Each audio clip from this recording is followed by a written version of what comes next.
Assalamualaikum warahmatullahi wabarakatuh. Waalaikumsalam warahmatullahi wabarakatuh. Nama saya Erna Herawati. Saya pengampu mata kuliah metode riset di program studi Sarjana Terapan di Universitas Padjadjaran. Hari ini kita akan membahas tentang metode riset dan juga desain riset ya. Kita akan membahas apa itu desain riset dan apa itu metode riset. Masih ingat apa definisi dari riset dan juga metode riset? Masih ingat kan? Kita harus ke sana dulu ya sebelum bergerak tentang hal-hal yang sifatnya lebih detail. Riset adalah apa? Suatu upaya untuk menyelidiki sebuah fenomena ya. Untuk apa? Untuk menghasilkan data. Setelah itu apa? Kesimpulan baru ya. Jadi riset adalah sebuah upaya penyelidikan yang sistematis. Kata sistematis penting ya di situ. Karena kalau penyelidikan yang tidak sistematis itu tidak bisa disebut sebagai sebuah riset. Jadi kuncinya ada di kata sistematis. Jadi kalau Anda melakukan penyelidikan sistematis pada sebuah fenomena atau sebuah persoalan, maka Anda disebut melakukan sebuah riset. Mengumpulkan data, kemudian Anda mengambil kesimpulan dari data yang sudah Anda kumpulkan. Itu definisi dari riset. Nah, kita mengenal ya beberapa tipe riset kan. Ada riset dasar, ada riset terapan. Apa perbedaan antara dua jenis riset itu? Dilihat dari tujuannya. Yang pertama, riset dasar tujuannya untuk apa? Di situ ada tulisannya tuh. Curiosity driven. Jadi ditujukan untuk menjawab keingintahuan seorang peneliti ya. Kemudian bagaimana keingintahuan peneliti itu dijabarkan? Dijelaskan secara teoritis dengan menggunakan perspektif teori. Tapi kalau yang satu lagi, riset terapan, itu tujuannya berbeda lagi. Apa itu tujuannya untuk riset terapan? Yaitu mencari solusi dari persoalan-persoalan yang diteliti. Karena biasanya riset terapan itu tujuannya tidak hanya untuk menjawab keingintahuan peneliti semata, kemudian menganalisisnya secara teoretikal, tetapi harus mencapai solusi dari hasil riset tersebut. Jadi harus ada solusinya. Jadi ada perbedaan ya antara riset dasar dengan riset terapan. Nah, sekarang kita beralih ke metode riset. Apa itu metode? Ya, metode itu apa? Ya, cara ya. Berarti kalau bicara metode riset berarti cara untuk melakukan riset. Ya, jadi metode riset adalah cara untuk melakukan riset. Nah, kalau di definisi ini kita lihat ada kata tools ya.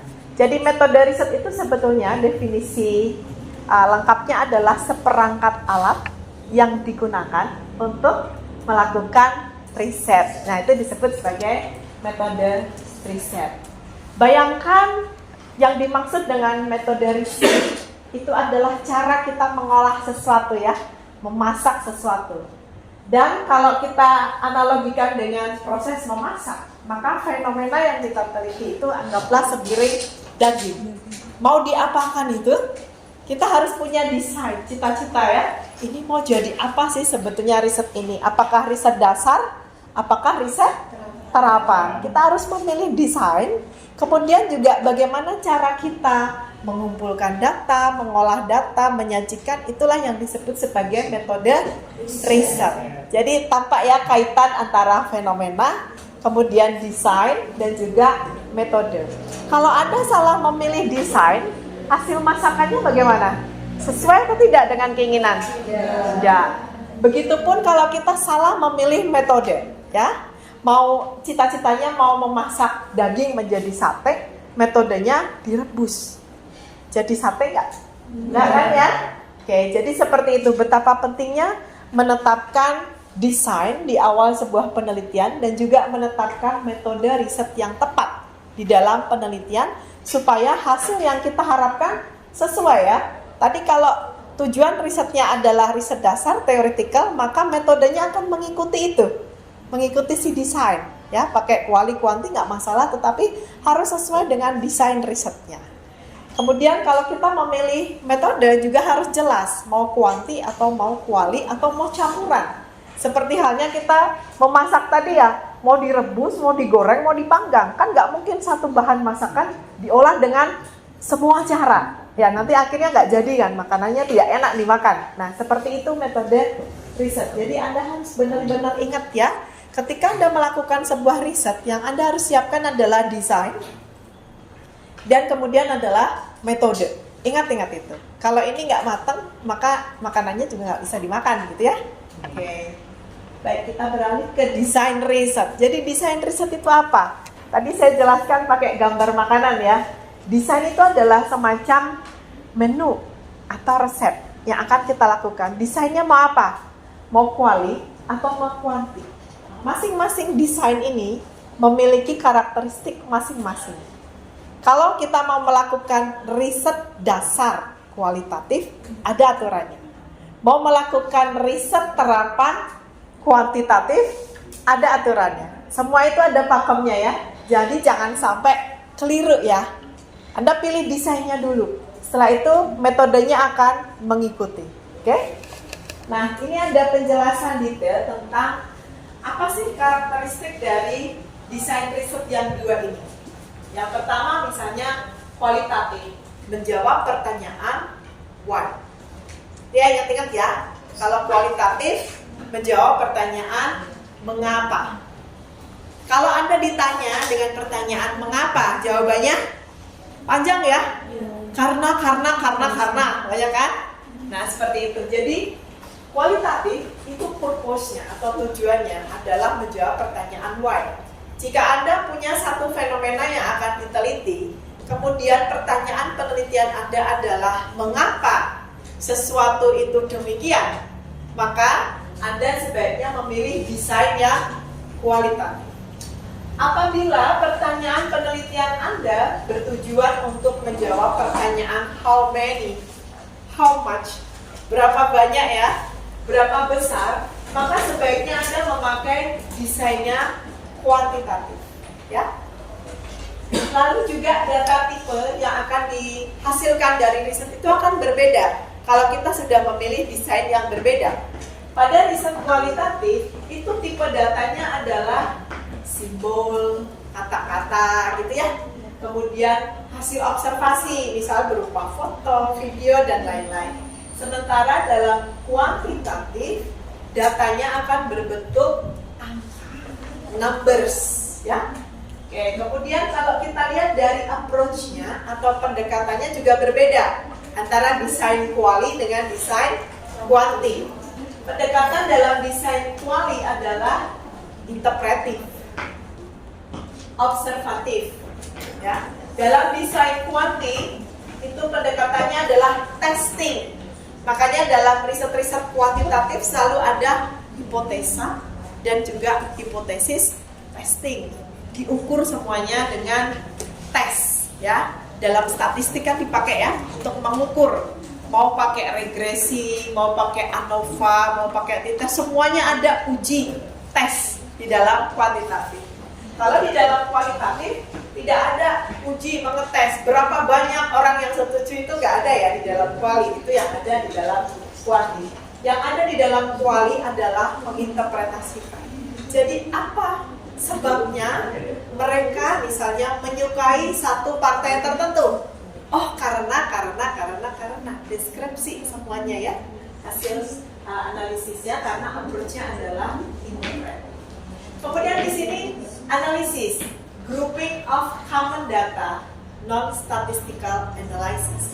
Dalam desain riset kualitatif, yang terpenting bagi Anda adalah membuat grup,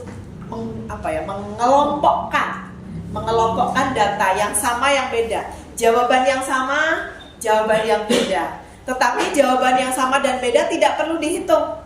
Anda hanya perlu mendeskripsikan mengapa orang memilih jawaban A dan mengapa orang memilih jawaban B. Tidak peduli berapa jumlahnya, ya. Tapi kalau di dalam kuantitatif, Anda harus melakukan uji statistik untuk menunjukkan jumlahnya berapa jawaban A, jumlahnya berapa jawaban B. Demikian ya. Jadi di dalam kuantitatif selalu ada angka yang muncul sebagai hasil dari uji statistik. Macam-macam ya uji statistik, ada yang deskriptif saja menunjukkan frekuensinya berapa pendapat A, berapa pendapat B. Ada juga yang sifatnya adalah lebih ke inferensial ya, tidak cuma deskriptif tetapi bisa memprediksi bila 50 orang berpendapat A, maka kemungkinan yang sekian orang lagi akan memiliki pendapat berbeda. Jadi ada prediksi. Nah, ini adalah desain riset yang bisa Anda pilih ya, kualitatif maupun kuantitatif. Jadi Anda harus menentukan ini dulu sebelum Anda melakukan riset. Nah, berikutnya kita bicara metode. Tadi saya jelaskan, metode itu adalah sebuah cara untuk melakukan riset. Nah, dalam metode ini kita tidak hanya mengenal kuali dan kuanti, tetapi kita juga mengenal yang namanya campuran. Baik riset dasar maupun riset terapan, kita bisa menggunakan 3 metode ini. Jadi ketika Anda sudah memilih tipe riset ya, tadi mau riset terapan misalnya, Anda pilih desainnya kuanti, kemudian Anda mengikuti semuanya, mengikuti metode kuantitatif dan seterusnya. Bu, boleh nggak kalau misalnya desain riset itu juga mixed method? Boleh juga, karena metodenya juga harus mengikuti mixed method. Jadi Anda selain kuanti kuali bisa juga mixed method ya. Apa itu mixed method? Ya, campuran antara kuali dengan kuanti. Misalnya nanti Anda akan membuat satu laporan penelitian yang isinya tidak hanya deskripsi, tetapi juga menampilkan hasil-hasil uji statistik di dalamnya ya. Jadi ada, misalnya Anda yang ingin menghitung indeks kepuasan konsumen. Misalnya demikian, Anda lakukan penghitungan indeksnya, kemudian ketika sudah tahu ternyata indeksnya tinggi atau rendah, Anda melanjutkan dengan pertanyaan, mengapa indeks sekelompok ini tinggi? Mengapa indeks sekelompok situ rendah? Nah, itu Anda kejar dengan kualitatif metodenya. Jadi bisa juga ya memakai metode riset campuran. Nah, baik riset dasar maupun riset terapan, Anda wajib untuk memilih metode yang tepat, entah kuali, kuanti, ataupun campuran. Oke. Nah, apa karakteristik dari setiap metode ini? Ada ya, nanti Anda bisa lihat di literatur apa saja karakteristiknya. Bahwa research methodology itu dibagi menjadi 3 kelompok besar, yaitu kuali, kuanti, dan juga mixed method. Kalau yang kualitatif method itu bertujuan untuk menginvestigasi atau menyelidiki pengalaman-pengalaman hidup manusia, behavior, through non-numerical data collection and analysis. Jadi riset-riset yang sifatnya adalah ingin merekam, mendokumentasikan, menceritakan tentang pengalaman hidup manusia yang nggak bisa diangkakan ya. Bagaimana pengalaman Anda? 5, 10, nggak mungkin kan ya. Bagaimana pengalaman Anda? Wah, menyenangkan. Kenapa menyenangkan? Lalu ada deskripsi ya, kenapa sebuah pengalaman itu menyenangkan. Nah, biasanya kita memakai metode yang disebut dengan kualitatif. Nah, kalau kita ingin membuat sebuah riset yang bisa menjelaskan tentang relationship, kaitan ya, between variables using numerical data dan juga statistical technique, maka kita memakai metode kuantitatif. Jadi tidak hanya mendeskripsikan pengalamannya, tetapi juga mendeskripsikan tingkat kepuasan misalnya terhadap sebuah pengalaman, maka Anda boleh juga memakai yang mixed method ya. Atau Anda boleh juga misalnya Anda meneliti tentang relationship, kaitan antara pengalaman dengan kepuasan misalnya. Ada 2 variabel yang akan diuji ya. Bagaimana sih keterkaitannya? Maka Anda memakai metode kuantitatif. Karena mengukur relasi ini penting ditampakkan dengan angka ya. Kalau cuma bilang bagaimana hubungan antara pemerintah desa dengan masyarakatnya, oh baik-baik saja gitu kan kalau kualitatif, hanya seperti itu. Tetapi kalau kita ingin mengukur bagaimana relasi antara layanan dari pemerintah desa dengan kepuasan warga terhadap layanan, maka sebaiknya kita memakai uji statistik ya, memakai kuantitatif. Nah, kalau mixed method bagaimana? Kalau mixed method ini kombinasi antara kuali dan kuantitatif untuk menghasilkan holistic understanding. Apa itu holistic understanding? Pemahaman yang lebih menyeluruh terhadap sebuah fenomena. Sebuah riset yang ideal sebetulnya harus memakai dua metode sekaligus karena Anda bisa menjelaskan secara rinci deskripsinya bagaimana sih kepuasan warga terhadap layanan sebuah pemerintah desa. Misalnya Anda deskripsikan, setelah itu Anda juga bisa mengukur apa faktor-faktor yang berkaitan dengan pelayanan ini. Misalnya mengukur kepuasan layanan pada misalnya tipe-tipe layanan tertentu. A, B, C bisa dilihat ya angkanya, misalnya layanan terkait administratif. Itu skornya berapa? Kemudian layanan terkait misalnya hal-hal yang lain pemberdayaan masyarakat skornya berapa. Jadi tidak hanya dideskripsikan seperti apa layanannya, tetapi juga diukur bagaimana tingkat kepuasan warga terhadap layanan.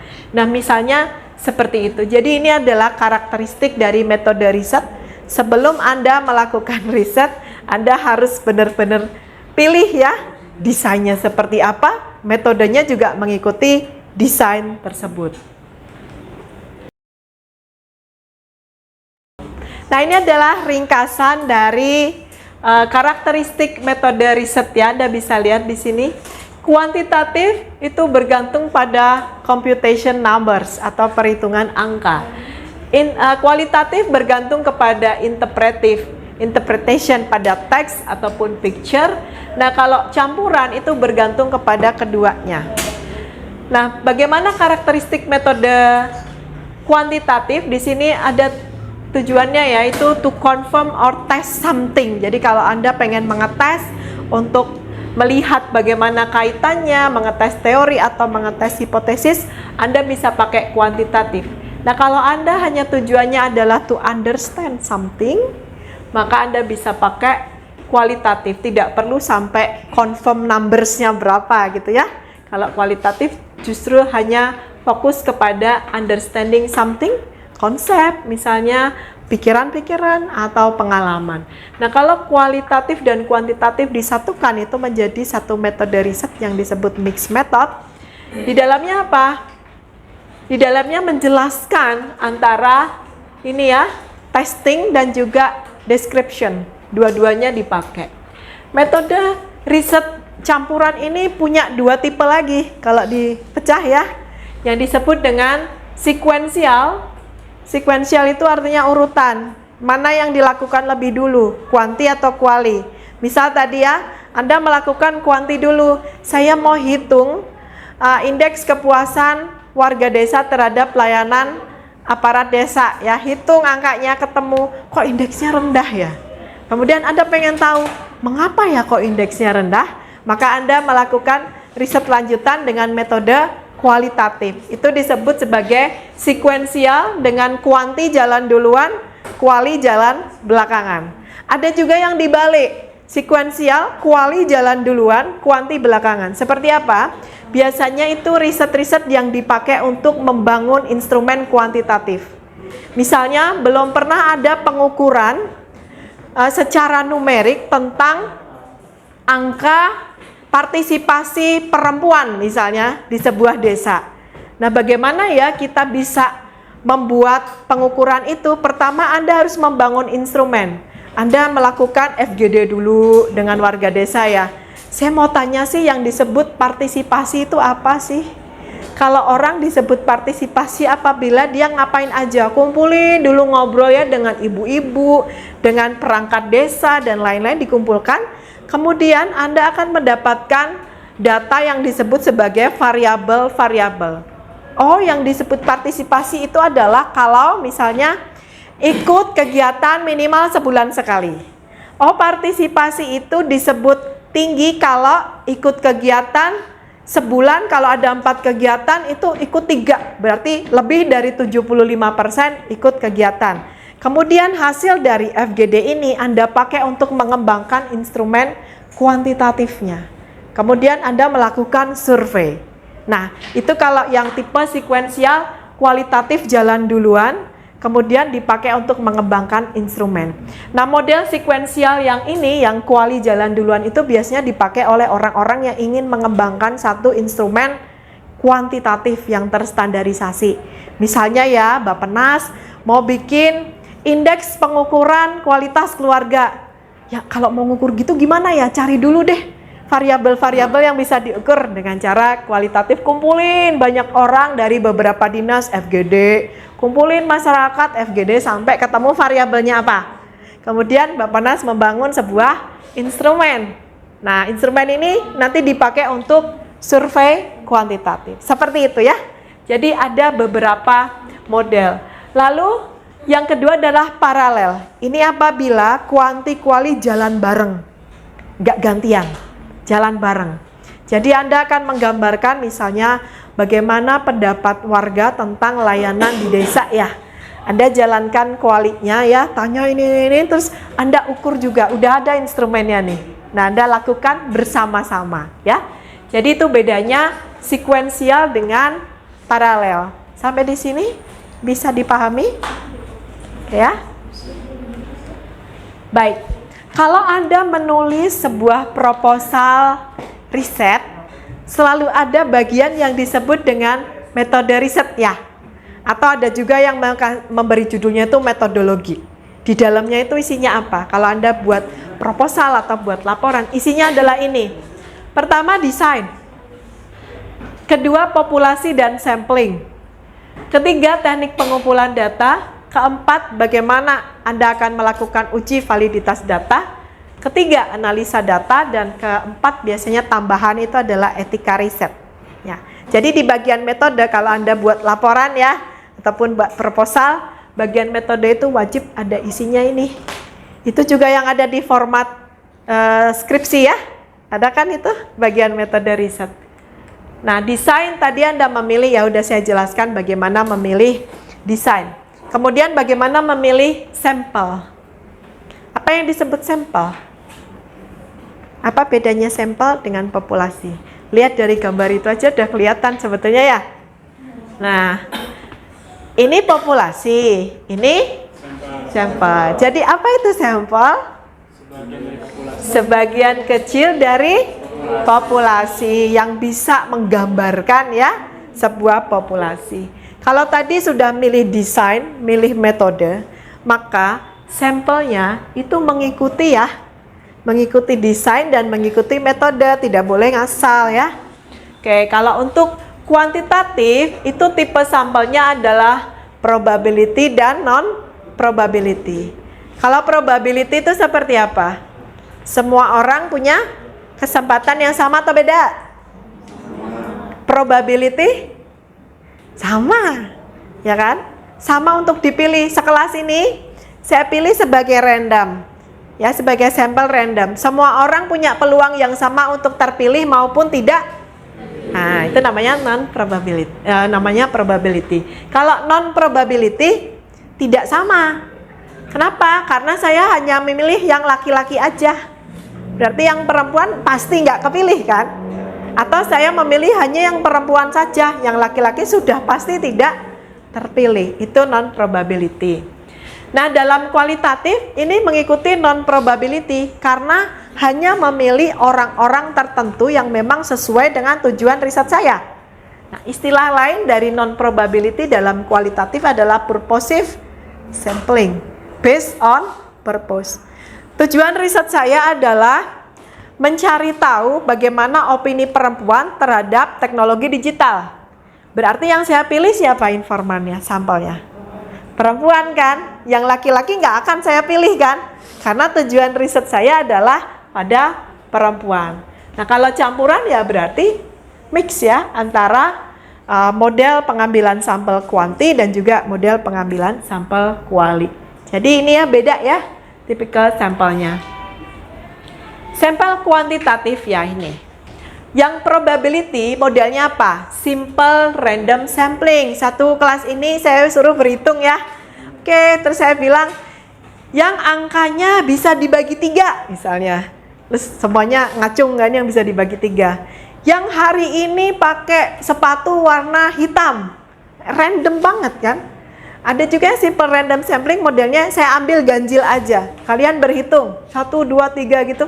Yang nomor ganjil semuanya ikut saya, yang genap silakan keluar dari kelas. Nah, itu simple random sampling.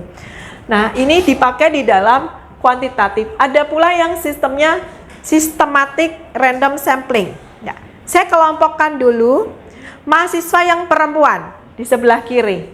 Terus saya kocok, yang perempuan saya suruh berhitung. Dari kelompok perempuan saya ambil yang ganjil aja. Kemudian yang laki-laki saya suruh kumpul di sini, saya suruh berhitung. Yang genap saya ambil. Jadi hanya kelompok laki-laki yang genap. Jadi pengocokannya setelah saya bagi dulu. Sistematik kan?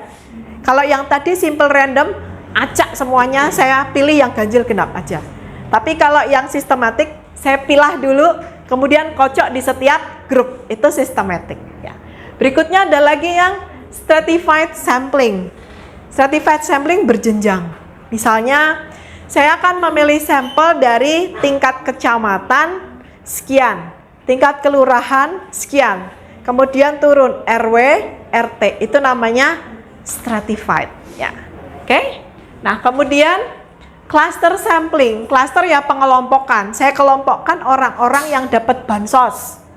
Saya hanya ngambil random dari orang-orang yang dapat bansos aja. Atau saya hanya mengambil cluster sampel yang dapat bansos tetapi dalam 1 tahun terakhir.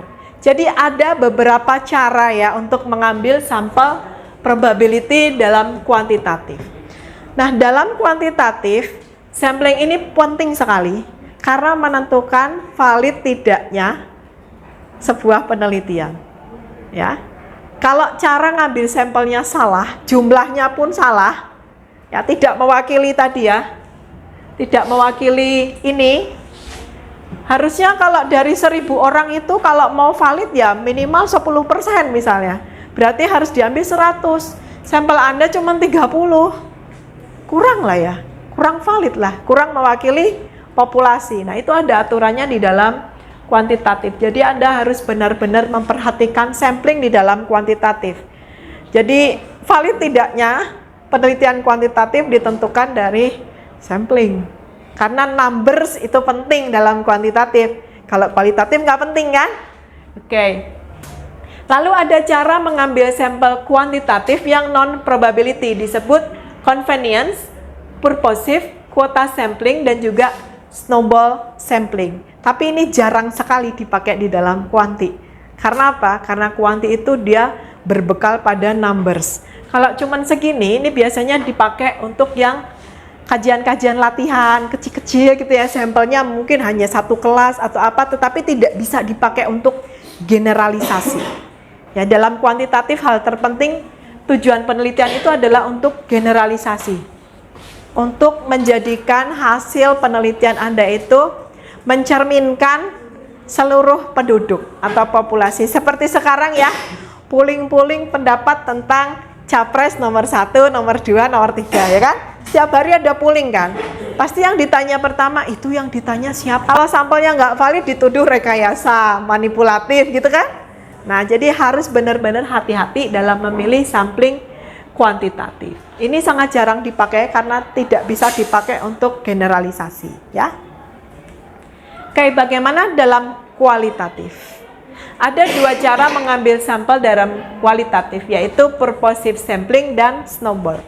Tadi saya sebut purposive sampling by purpose atau berdasarkan tujuan. Ya, Anda lihat di sebelah kiri ada gambar orang ya. Warnanya apa aja ini?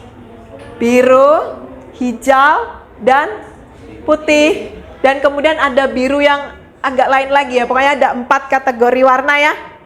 Nah, masing-masing perwakilan dari warna ini diambil. Itu namanya purposive sampling. Makanya saya pernah ceritakan kalau ngambil sampel dalam kualitatif, yang penting bukan jumlahnya berapa, tetapi setiap kategori harus terwakili. Jadi dalam satu masyarakat lihat dulu, apakah ada yang laki-laki, ada yang perempuan? Ada. Ambil 1 dari perempuan, 1 dari laki-laki. Apakah ada masyarakat yang terima bansos, ada yang tidak? Ada. Berarti ambil 1 laki-laki penerima bansos, 1 perempuan penerima bansos. Satu yang tidak nerima bansos, laki-laki, perempuan yang tidak terima bansos. Begitu seterusnya, Anda gambar ya, itu akan bercabang-cabang. Semakin banyak kategori yang ada di masyarakat, maka semakin banyak sampel yang akan Anda ambil. Itu prinsip dalam kualitatif adalah purposive.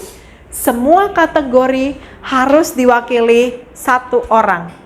Ya, jadi angka nggak penting, tapi kategori yang penting. Jadi kalau ada yang bertanya, Bu, kalau dalam kualitatif jumlah sampelnya berapa?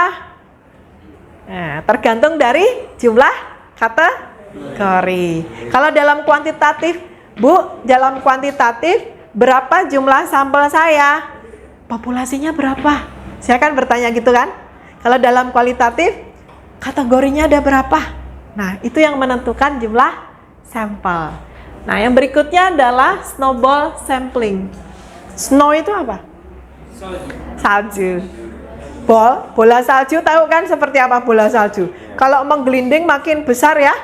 Kenapa? Karena makin banyak yang nempel. Nah, snowball sampling itu prinsipnya mengikuti bola salju. Makin lama makin banyak. Misalnya Anda hanya kenal satu orang. Dari satu orang dia kenal dua orang ini. Dari dua orang ini nyebar lagi, makin banyak. Kapan kita memakai snowball sampling? Ketika kita tidak tahu kategorinya itu apa saja. Pada masyarakat yang sulit untuk diteliti, untuk mencari kategori yang sulit untuk ditembus. Contohnya apa? Penelitian tentang kelompok jaringan pencopet. Ya, kita kan nggak tahu. Mau masuk ke situ aja susah. Beda dengan kalau ada penelitian tentang partisipasi perempuan dalam bidang politik di sebuah desa, mah gampang ya.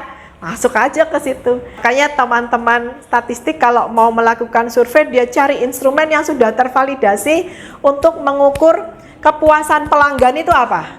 Harus pakai itu. Nggak boleh ngarang sendiri instrumennya ya. Harus yang sudah tervalidasi. Nah, ini kuesioner ini biasanya pertanyaannya tertutup. Jawabannya hanya ya, tidak. Oke, tidak tahu. Atau kalau skala, jawabannya skala Likert ya, ada setuju, tidak setuju, netral, ragu-ragu gitu kan ya. Nah, itu jawabannya sudah tersedia. Tidak boleh memilih jawaban selain itu atau memberikan jawaban selain itu. Kalau dia tidak menjawab satupun dari pilihan jawaban yang di situ, dia masuk kategorinya NA, not applicable. Nah, dalam riset-riset kuantitatif, semakin tinggi NA, semakin tidak valid hitungannya. Jadi orang statistik tuh rigid ya. Kalau bisa semuanya tuh jawab. Saya nggak punya jawaban gimana ya? Ya ibu harus jawab. Kalau nggak jawab ini nggak bisa dihitung. Nanti jawabannya NA semuanya, itu nggak bisa diolah. Oke. Nah, dalam kualitatif atau non numerik ini lebih fleksibel, lebih loose ya. Anda punya pedoman wawancara kan? Misalnya tentang tadi kepuasan pelanggan, kepuasan warga desa pada layanan pemerintah desa ya. Anda tinggal tanya aja, apa sih layanannya, bentuknya apa dan sebagainya. Kenapa ibu puas, kenapa nggak puas, dideskripsikan. Udah cuma itu aja. Dan tidak perlu instrumen yang tervalidasi. Kalau dalam kualitatif tuh merdeka ya. Instrumennya buat sendiri, nggak perlu pakai instrumen orang lain. Kemudian cari datanya tidak hanya dengan bertanya, kalau dalam kualitatif, tapi juga dengan memotret. Anda bawa kamera, merekam, ya Anda wawancara, kemudian merekam hasil wawancara dengan informan Anda, kemudian nanti diolah. Nah, ini banyak cara yang dilakukan dalam kuanti dan kuali. Kemudian kalau mixed method ya berarti kedua-duanya ini dipakai. Survei iya, wawancara iya, partisipasi observasi juga iya, gitu ya. Oke. Nah, ini instrumennya, form. Kemudian ini instrumen kualitatif, pertanyaan-pertanyaan ya, atau pointers pertanyaan. Nah, kemudian data yang diperoleh beda ya. Kalau kuanti datanya kebanyakan angka, kuali ini. Kalau campuran berarti ya campuran antara kuanti dengan kuali. Oke. Uji validitas. Kalau dalam kuanti uji validitasnya macam-macam ya. Reliabilitas, validitas isi, konstruk dan lain-lain. Nanti kita bicarakan secara detail lah, one by one ya. Kemudian kualitatif itu ada member checking, triangulasi, dan lain-lain. Ini adalah deskripsi detail tentang bagaimana melakukan uji validitas dalam kuantitatif. Ini ya, validitas isi, memeriksa korelasi antara pertanyaan dalam instrumen. Jadi validitas isi caranya seperti ini. Kalau Anda tidak memahami ini, susah ya untuk melakukan quantitative research. Biasanya dalam quantitative research kita melibatkan teman-teman dari statistik. Karena mereka yang paling paham ya bagaimana melakukan riset-riset kuantitatif. Uji validitas kualitatif dilakukan dengan triangulasi, yaitu bagaimana nanya ke lebih dari 2-3 orang, jawabannya sama apa beda? Ya, cek. Tanya sama dia jawabannya A, tanya sama dia jawabannya B, tanya yang ketiga keempat BB. Berarti kebanyakan yang menjawab B, berarti itu mencerminkan jawaban yang umum. Kemudian cara lain lagi adalah member checking. Ya, dicek satu kelas ini. Coba saya tanya jawabannya apa ya? Karena saya kemarin tanya ke satu orang jawabannya A, ke satu orang lagi jawabannya B. Lalu saya tanya ke seluruh warga jawabannya apa warga. Nah, seperti itu member checking. Berikutnya analisa data dalam penelitian bisa pakai statistik, bisa pakai content analysis yang kualitatif. Dan kalau campuran berarti memakai keduanya. Oke, tinggal latihan dan tugas. Sampai di sini ada pertanyaan? Mudah-mudahan jelas ya. Kalau jelas berarti bisa beralih ke latihan dan tugas. Kita coba berlatih dengan fenomena yang sudah Anda pilih. Desainnya mau apa? Kemudian metodenya mau apa? Anda sudah punya kan calon-calon risetnya? Calon-calon fenomena yang mau diteliti ya. Oke, kemudian silahkan nanti dipilih desainnya mau yang mana. Ingat tadi sepiring daging bisa menjadi rendang, bisa menjadi sate kan ya desainnya. Lalu bagaimana cara masak rendang? Ya ada aturannya kan. Ikutin aturan itu. Bagaimana cara masak sate? Ikutin aturan itu. Oke. Nah, ini untuk topik minggu depan kita bisa lanjutkan. Tapi latihan dulu hari ini ya. Bagaimana memilih desain riset. Bagaimana memilih metode riset berdasarkan aturan-aturan yang tadi sudah saya sampaikan. Mungkin sampai di sini dulu untuk kuliah hari ini. Silahkan melakukan latihannya di luar kelas, saya beri waktu, lalu nanti Anda upload di live ya, paling lambat pukul 5 sore. Terima kasih semuanya. Wassalamualaikum warahmatullahi wabarakatuh.